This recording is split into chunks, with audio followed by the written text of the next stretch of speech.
언제가 한 방송사에서 방영되어졌는데 에베레스트 산을 등반하는 다큐멘터리였습니다. 원정대가 오르고 또 그곳을 취재하는 취재인들의 모습이 정말 전쟁처럼 치열해 보였습니다. 눈보라와 혹한과 바람과 싸우는 그들의 모습들은 정말 살벌하게 할 정도였습니다. 저러다가 목숨을 잃지 않을까. 너무 비바람이 너무 눈폭풍과 거세게 몰아치면은 베이스 캠프를 치고 또 그곳에서 그들은 하루 이틀씩 머물렀습니다. 저는 생각해 봤습니다. 꼭 그렇게 올라가야 되나? 등산을 그렇게 썩 좋아하지 않는 저로서는 사실 잘 모르겠더라고요. 한 3분의 2쯤에서 내려다보는 풍경이나 정상에서 내려다보는 풍경이 그렇게 달라 보일 것 같아 보이지는 않더라고요. 저 같았으면 그냥 거기에서 중도 포기하고 내려갔을 것 같은데, 그러나 그 등반대는 그 악천후를 다 뚫고 에베레스트 산 정상에 올라가서 태극기를 꽂고 환호하는 모습을 봤습니다. 이 모습을 보면서 그런 생각이 들었어요. 목적지는 참 중요하구나.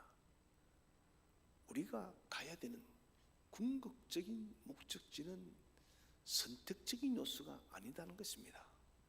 반드시 도착해야 된다는 것입니다.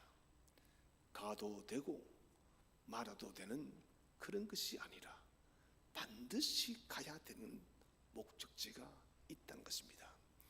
이것은 우리가 이 땅을 살면서 여러 인생의 목적지가 있습니다. 성공을 위한 목적도 있을 것이고, 출세를 위한 목적도 있을 것이고, 돈을 위한 목적도 있을 것이고, 자기 개발을 위한 목적도 있을 것이고.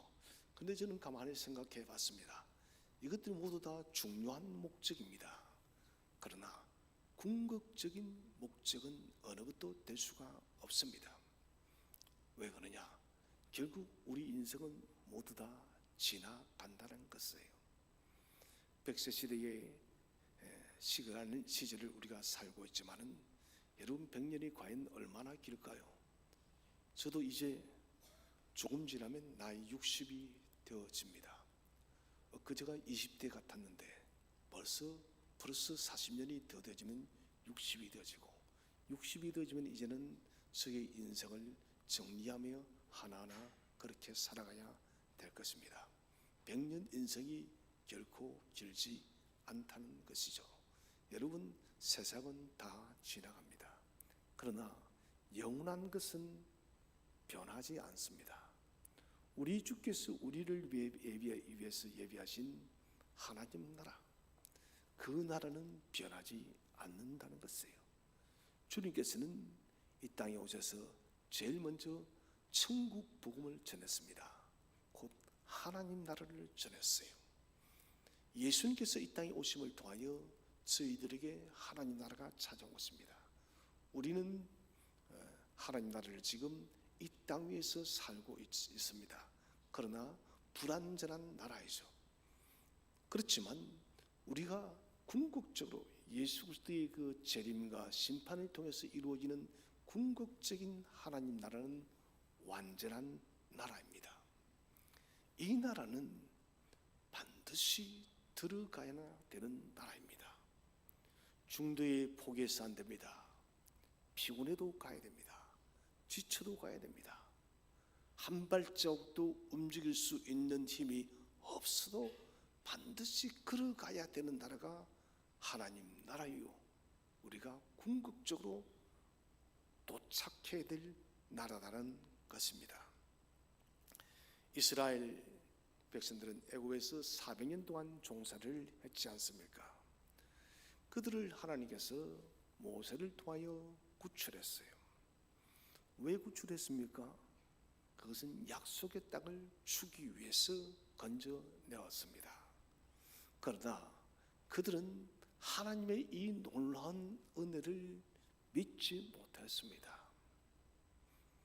그들은 광야의 시간을 보내면서 어떻게 우리가 가나안 땅을 정복할 수 있느냐?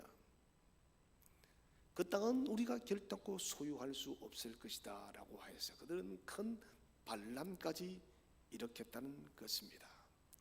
결국 광야 1세대가 가나안 땅에 들어가지 못했던 문제는 오늘 새벽기도의 주제와도 똑같은 것이에요. 바로 믿음의 문제였습니다. 하나님을 믿지 않았다는 것이죠. 여러분, 하나님을 믿는다는 것은 그분을 나의 주인으로 삼는 것이요, 그분이 나의 인생의 모든 주권자가 되시고 그분이 나의 생명이어서 나의 모든 삶을 이끌어 간다는 것을 절대적으로 신뢰하는 것이 바로 믿음이라는 것이에요. 이 믿음을 우리가 저버렸기 때문에 우리는 범죄하고 이 땅에 이렇게 수많은 문제와 아픔과 눈물과 힘겨운 고난의 인생을 걸어가는 것입니다. 오늘 성경은 이렇게 우리에게 주의를 주고 있습니다. 그의 안식에 들어갈 약속이 남아 있을지라도 너희 중에는 혹 이르지 못할 자가 있을까 함이라. 제가 쉽게 말할게요. 너희가 하나님 나라에 들어갈 약속을 받았느냐? 그런데 내가 가만히 살펴보니 너희 중에 그 나라에 들어가지 못할 자가 있다는 것이에요. 그래서 너희는 삼가 두려워하라는 거예요. 여러분, 무슨 시험이든 합격하면 참 기쁘죠? 그렇지 않던가요? 운전면허 시험 쳐도 여러분 기쁩니다. 물론 운전면허 시험 필기시험에 7번, 8번 떨어진 사람은 좀 다르겠지만은 저처럼 아주 월등하게 한 번에 붙는 사람은 별로 모르겠더라고요. 제가 운전면허 시험을 치고 나왔는데 저는 하나밖에 안 틀렸어요. 하나밖에 안, 잘 쳤죠, 여러분. 아닌가요? 그런데 치고 나오니까 아주머니들이 울고불고 난리 난 거예요. 떨어졌다고. 저는 생각해, 아니 대체 저분들 뭐 하는 분이야? 80점도 못 맞냐고. 80점도 못 맞추고 울고불고 난리다고. 그런데 여러분, 어쨌든 시험은 참 합격하면 기쁩니다. 그런데 인생의 길에서 정말 중요한 시험들이 있다는 거예요. 그 시험, 어떤 시험은 반드시 합격해야 돼요. 하지 않으면 안 되는 거예요. 우리 인생이 걸려있기 때문에. 이 땅에 사는 삶에 있어서도 그런 시험이 있듯이 우리가 여러분 궁극적으로 가야 될 하나님 나라는 반드시 모두가 들어가야 되는 너무나도 중요한 나라예요. 이 나라는 놓치면 안 되는 것입니다. 자, 그러면은 첫 번째 주제로 그리스도인의 궁극적인 목적지 곧 하나님 나라에 도착하기 전까지 우리가 주의해야 될 것은 무엇일까요? 첫 번째로 진실된 믿음의 영성을 소유하기 위해서 주의해야 된다.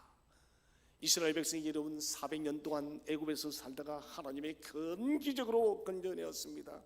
율절에 기적을 나타냈습니다.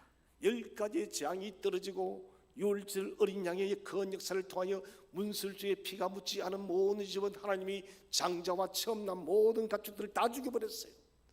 그리고 그들을 건져내었어. 홍해 앞에 섰을 때는 모세가 여러분 지팡이를 들자 참으로 있을 수 없는 일이 벌어졌습니다. 홍해 바다가 갈라졌어요. 여러분, 이런 일이 지금 일어난다면 어떻게 될까요? 지금은 뭐 인터넷 시대니까 10분, 20분 지나면 전 세계 여러분 이것이 세계 탑 속보로 전파가 되어질 것입니다. 세계적인 뉴스, 있을 수 없는 엄청난 기적을 그들이 경험을 했다는 것입니다. 하나님께서 여러분 그 기적을 왜 보여주었을까요? 그것은 다른 것이 아닙니다. 너희는 애굽의 모든 불신의 죄악의 때를 벗어버리고 애굽에서 너희를 건져낸 만군의 여호와 하나님만을 믿으라는 거예요.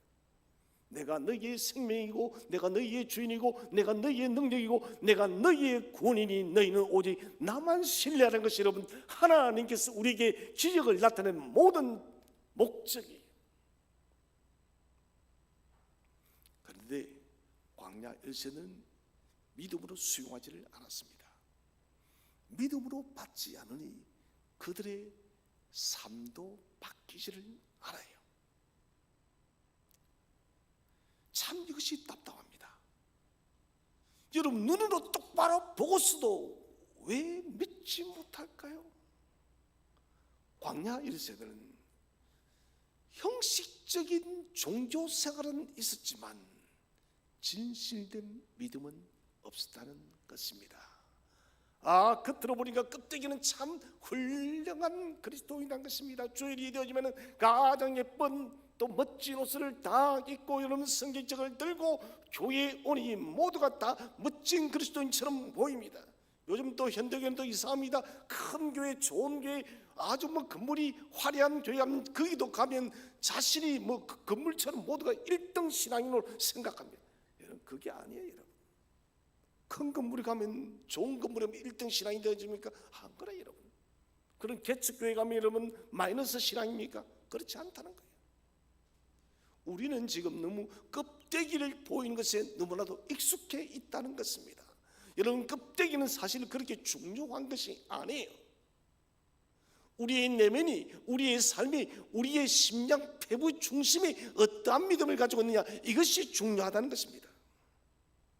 그래서 광야 1세들은 형식은 있었지만 알맹이가 없는 시대였어요.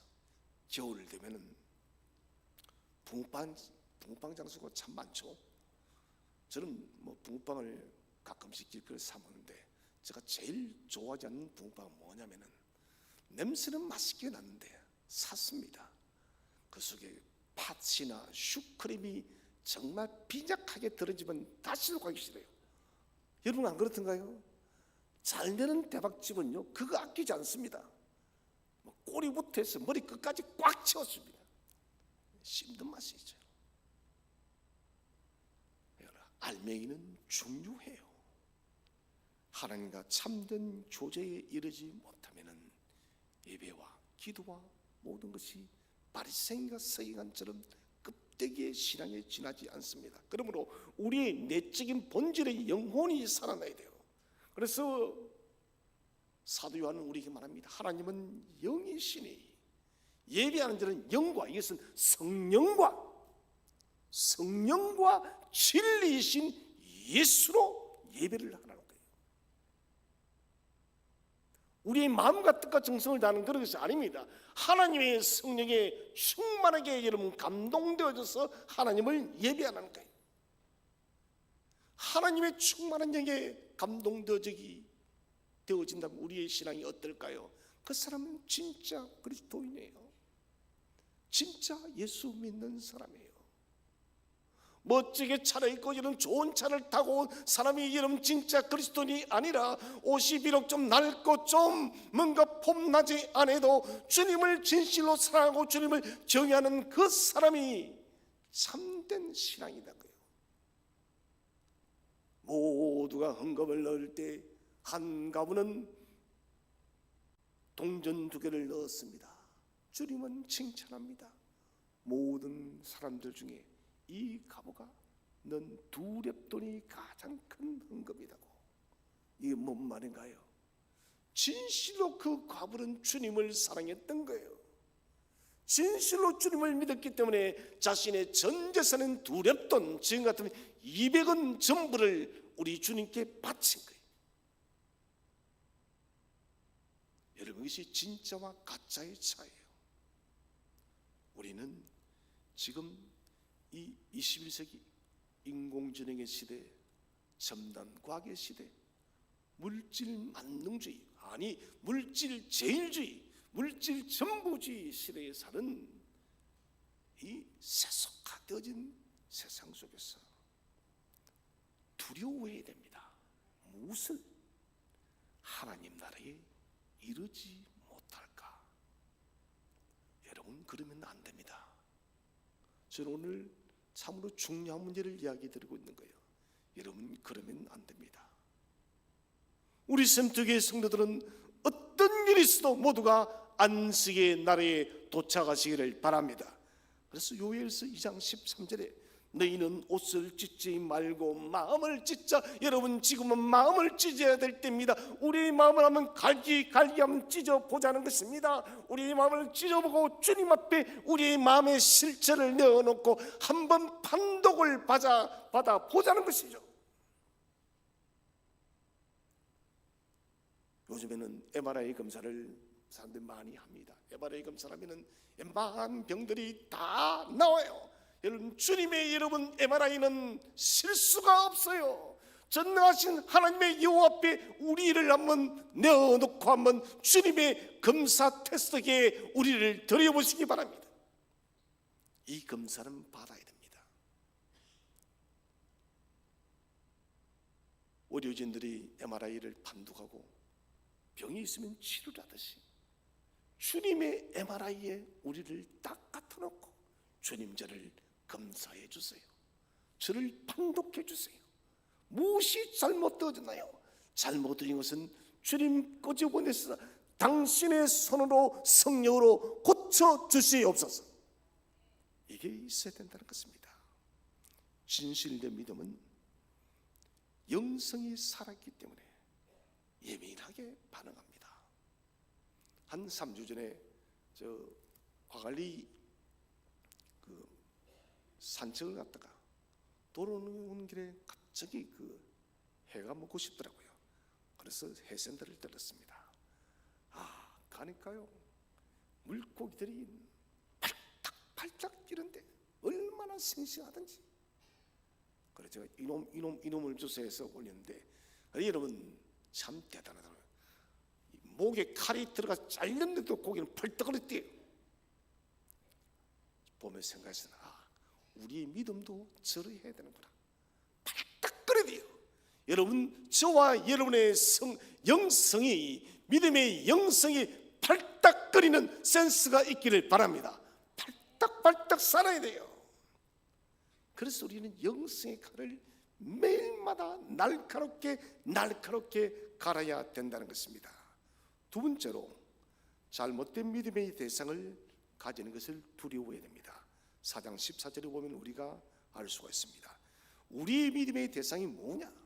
그것은 바로 대제사장 되신 예수 그리스도, 그분밖에 없습니다. 우리가 하나님 나라, 안식의 나라, 궁극적인 목적지에 들어가는 유일한 믿음의 대상은 오직 우리의 속죄물이 되신 예수 그리스도 한 분밖에 없음을 믿으시를 바랍니다. 초대교회는 무엇으로 유혹했습니까? 아니다라고. 율법으로 다시 돌아가야 된다고. 모세의 율법으로 돌아가야만 우리는 하나님의 안식의 나라에 들어갈 수 있다고. 그러면서 초대교회 성도들을 흔들어 놨습니다. 지금은 여러분 그렇지 않습니다. 지금은 그런 것으로 우리를 흔들지 않습니다. 무엇일까요? 여러분, 물질이요.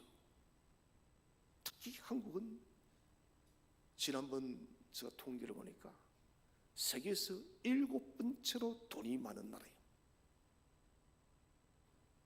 지난주 제가 장로님께 좀 양해를 구하고 좀 어디를 좀 다녀왔습니다. 저는 아침에 공항에 도착해서 캐리어를 찾는데 1시간을 기다렸어요. 1시간을. 얼마나 많은 사람이 쏟아지던지. 무슨 지배국제공항이 터져나갈 것 같아요. 터져나갈 것 같아요. 저는 그것이 나쁘다고 말하지 않습니다. 여러분, 우리는 휴식도 취해야 되고 또 좋은 것도 구경도 해야 됩니다. 그런데 여러분, 함정에 빠지면 안 됩니다.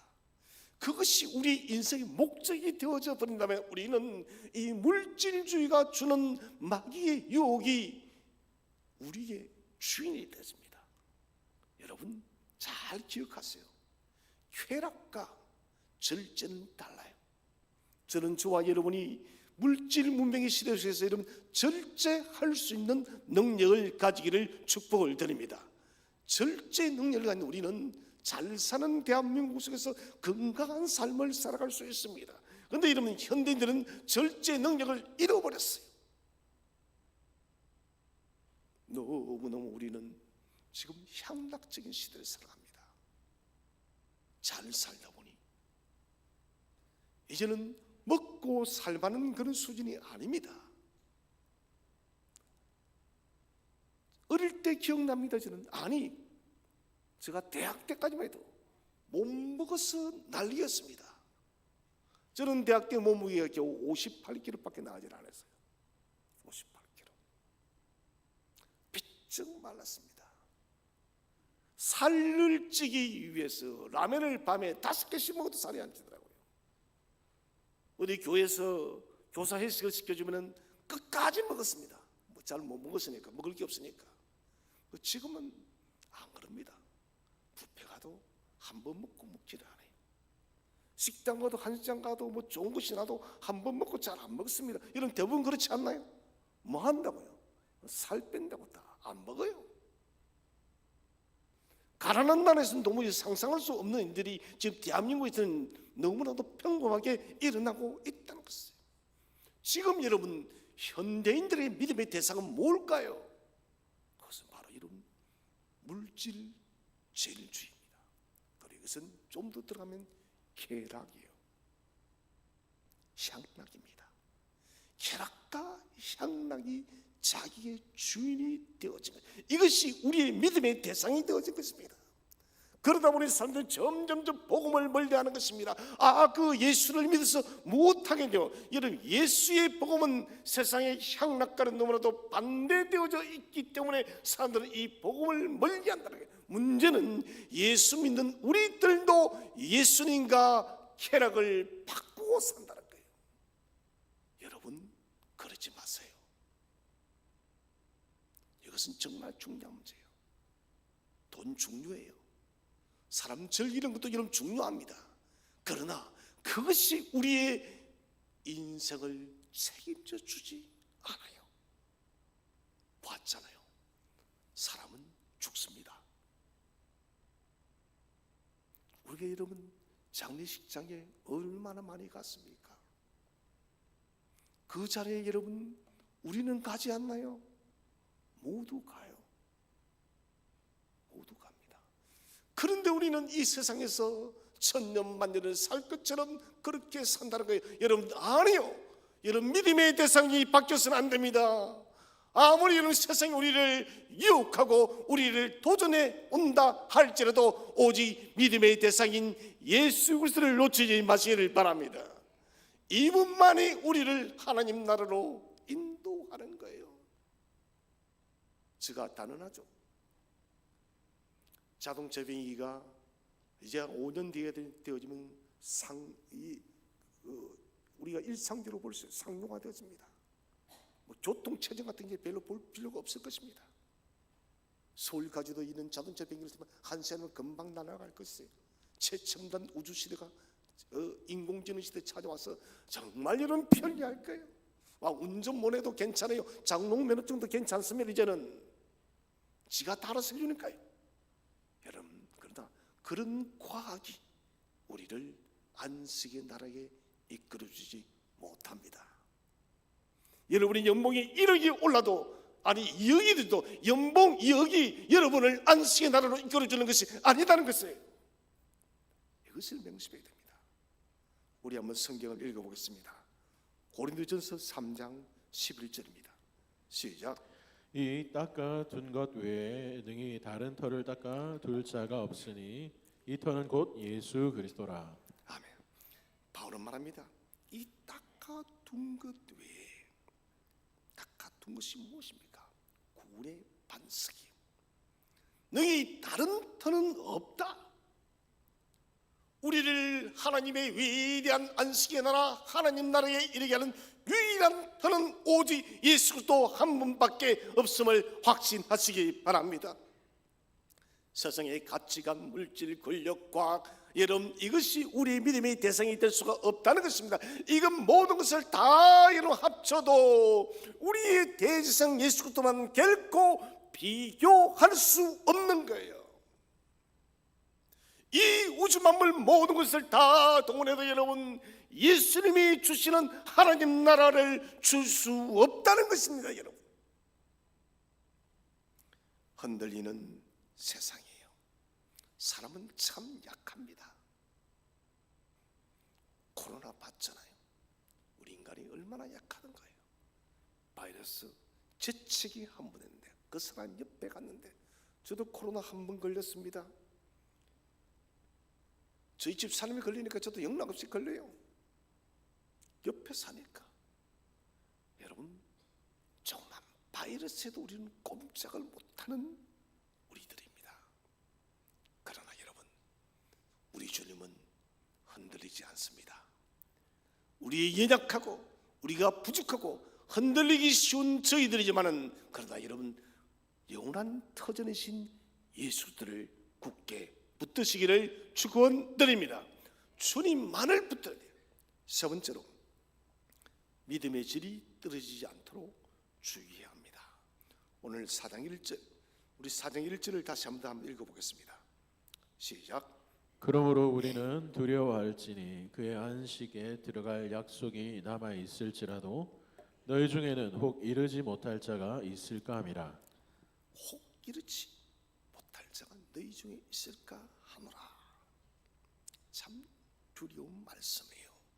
저는 어찌하든 우리 섬속에는 이런 자가 단 한 명도 없기를 주의 이름으로 축원드립니다. 단 한 명도 없어야 돼요. 이것은 이런 믿음의 질을 말하고 있습니다. 믿음의 질은 단순해요. 전적 의지됩니다. 저는 24K 금을 제가 가져본 적은 한 번도 없습니다. 눈으로 본 적은 있지만 24K 금 보면 순금 99.99% 이렇게 되어 있습니다. 이것은 불순물이 없다는 것입니다. 믿음도 마찬가지입니다. 지금 우리의 믿음에는 너무나도 많은 불순물들이 너무너무 많이 들어와 있습니다. 앞에서 제가 이미 말씀했습니다. 우리 믿음 속에는 세상의 이런 세속주의 가치관도 들어와 있고 물질도 들어가 있고 물질 제일주의도 들어와 있고 권력 제일주의도 들어있고 탐욕과 정욕과 쾌락과 욕망과 욕심 미움 시기 모든 너무나도 많은 것들이 우리의 믿음 속에 들어와 있다는 것이에요. 여러분, 이런 믿음은 능력을 발휘할 수가 없습니다. 믿음은 순결해야 돼요. 믿음은 순수해야 됩니다. 순전한 믿음이 되어진다는 것은 꼭 뭐냐? 내 믿음 속에는 하나밖에 없습니다. 그 하나가 무엇입니까? 예수 그리스도 한 분이에요. 여러분, 주님은 모든 것을 소유하신 분이심을 믿으시기를 바랍니다.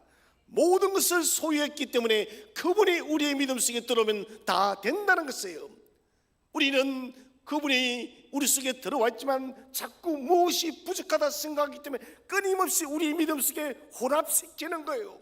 마치 이스라엘 백성들이 가나안 땅에 들어가서 혼합주의 종교 속에 함께 묶였던 것처럼 우리도 똑같이 예수 그리스도만으로는 뭔가 부족해, 좀 더 뭔가 다른 것이 자꾸 들어와야 돼 라고 그렇게 생각을 한다는 것이에요. 여러분, 믿음은 참돼야 됩니다. 참된 믿음이 있을 때 순종하는 거예요. 오늘 집에 와서 한번 가만히 생각해 보십시오. 내가 잘 순종하지 못하는 것 같아. 여러분, 여기서 직접으로 말하죠. 내 믿음이 순전하지 못해서 그래요. 예수 그리스도는 DNA가 순종의 DNA입니다. 우리 믿음이 여러분 예수 그리스도만은 꽉 차 있다면 우리는 순종의 삶을 살 수밖에 없습니다.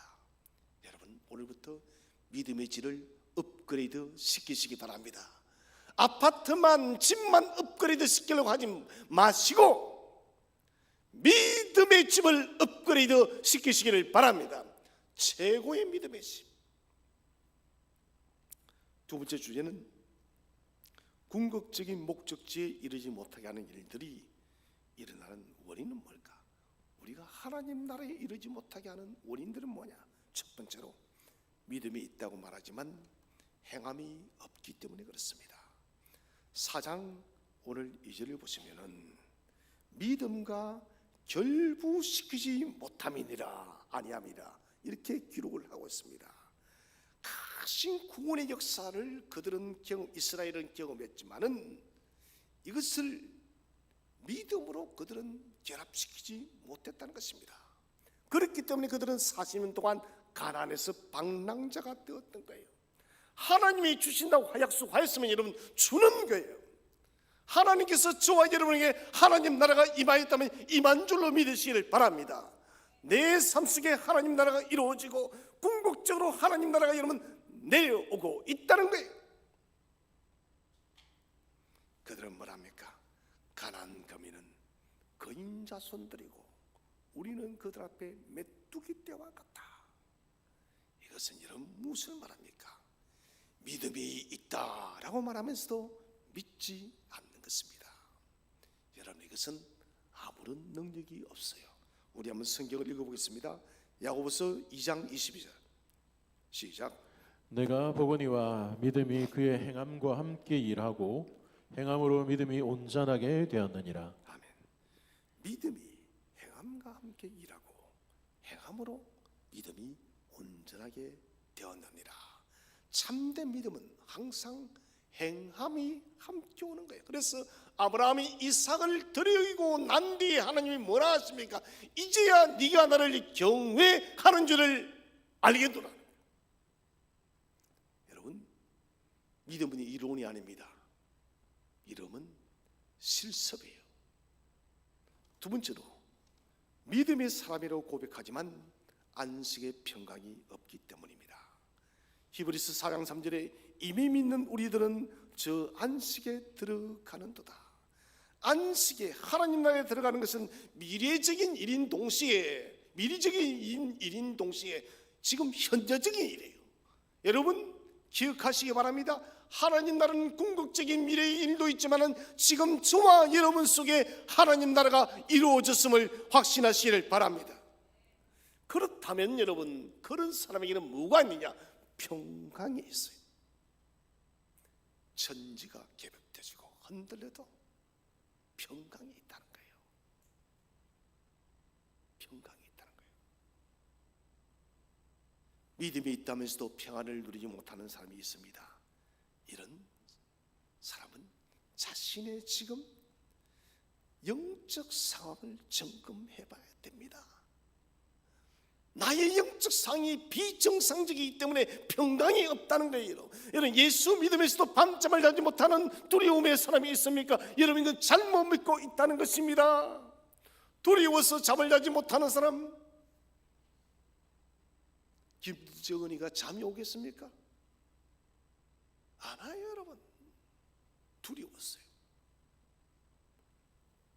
신앙 고백을 하면서도 예수를 인해서 만족하지 않는 사람, 여러분 결국 우리가 두 주인을 섬기기 때문에 이런 일이 벌어지는 것입니다. 세 번째로 믿음의 표현인 순종의 삶이 없기 때문에 그렇습니다. 하나님의 계시 역사, 말씀은 실제예요. 하나님의 말씀과 자신의 결합시키는 것이 믿음이에요. 광야의 이스라엘은 이것이 없었습니다.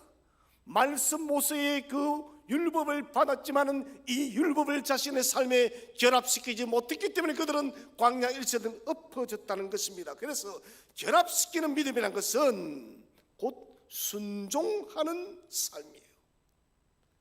광야길의 문제 앞에서 하나님은 시간 때마다 다 해결을 해 주었지만 그들은 믿지 않고 큰 불순종을 13번 행했습니다. 말씀에 대한 믿음의 순종은 자전거의 두 바퀴와 똑같아요. 믿음과 순종은 분리될 수 없는 거예요. 믿음이 앞으로 가면 순종은 따라가는 거예요. 혹 순종이 앞에 가면 믿음도 같이 가는 거예요. 그래서 이것은 자전거의 바퀴와 똑같다. 세 번째 주제는 궁극적인 목적지에 이르지 못하게 하는 문제를 이기는 방법은 뭐냐?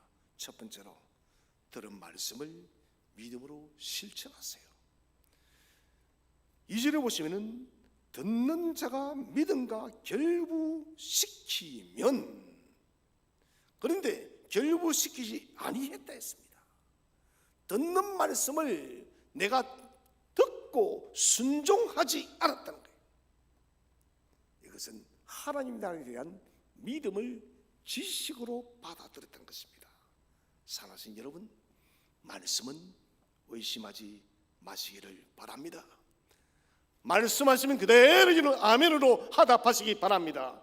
우리는 좀 이런 기적들을 경험을 해야 되는데 우리가 그런 기적들을 경험하지 못하는 이유는 뭡니까? 내가 그 말씀을 온전히 아멘으로 하답하지 못하기 때문에 내 인생이 기적이 나타나지 않는 거예요. 여러분, 저는 우리 섬터교회 성도님들 삶 속에 매일매일마다 주님의 말씀 때문에 기적이 일어나기를 축원드립니다. 두 번째로 하나님 나라에 대해서 의심하지 말아야 됩니다. 의심 자체가 안식에 이르지 못하는 것입니다. 불신앙의 의심을 온전히 제거해야 됩니다. 자, 성령이 우리가 하나님의 자녀임을 증거합니다. 로마서 8장 16절을 한번 읽어보겠습니다. 시작.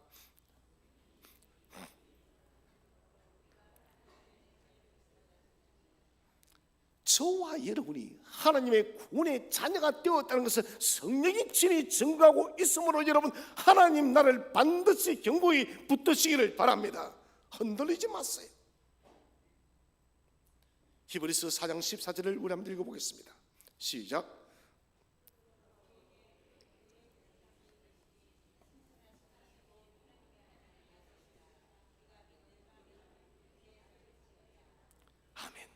우리에게 큰 대상 예수님이 계시니 천사 모습도 뛰어난 대상 예수 그리스도가 우리에게 계신다는 것입니다.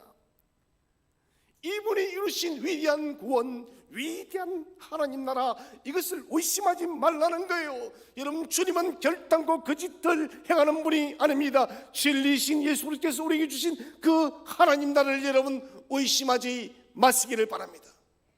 의심이 들 때마다 내 속에서 이루어지는 하나님 나라를 보세요. 그 나라가 정거예요. 내 속에 평강이 넘칩니까? 내 속에 은혜가 넘치나요? 내 속에 감사가 넘치나요? 이거 뭡니까? 하나님이 주신 하나님 나라가 내 속에서 이루어지고 있다는 거예요. 세 번째로 하나님 말씀에 자신을 복종시켜야 됩니다. 자, 히브리서 4장 12절을 읽어보겠습니다. 시작.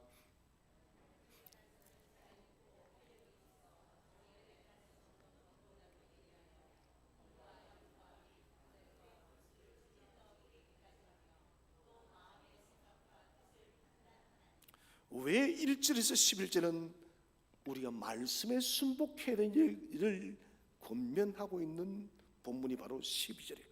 왜 우리가 말씀에 순종해야 되는가? 그것은 12절 말씀 때문에. 말씀은 홍과 영과 간절과 골수를 쪼개기까지 하면서 우리를 살펴보기 때문에 우리는 말씀에 순복해야 된다는 것입니다. 말씀은 모든 것을 알고 계십니다. 말씀은 모든 것을 살핍니다. 그러므로 여러분, 우리는 순복해야 된다는 거예요. 말씀은 누구십니까? 생명의 주 예수 그리스도십니다. 내 생각과 말씀이 맞지 않습니까? 그러면 여러분, 자신의 생각을 내어버리시기를 바랍니다. 내 생각을 고집하는 것은 내 욕망이요, 내 정욕이요, 내 쾌락입니다. 말씀 앞에 자신을 겸손히 내려놓기를 바랍니다. 마지막 네 번째로 은혜의 보좌 앞에 담대히 나가는 삶을 살아야 됩니다. 히브리서 4장 16절을 읽어보겠습니다. 시작.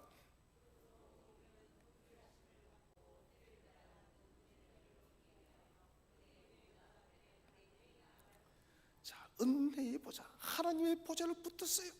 하나님의 보좌는 뭡니까? 그리스도로 인해서 우리가 나가는 보좌입니다. 주님 때문에 우리가 하나님의 보좌 앞으로 나갈 수 있는 것입니다. 이런 이사 6장을 보세요. 천사 스랍들도 그들이 고기를 얼굴을 가리고 날개로 몸을 가리고 두려워하면서 하나님 앞에서 뭐랍니까? 거룩하다 거룩하다 거룩하다.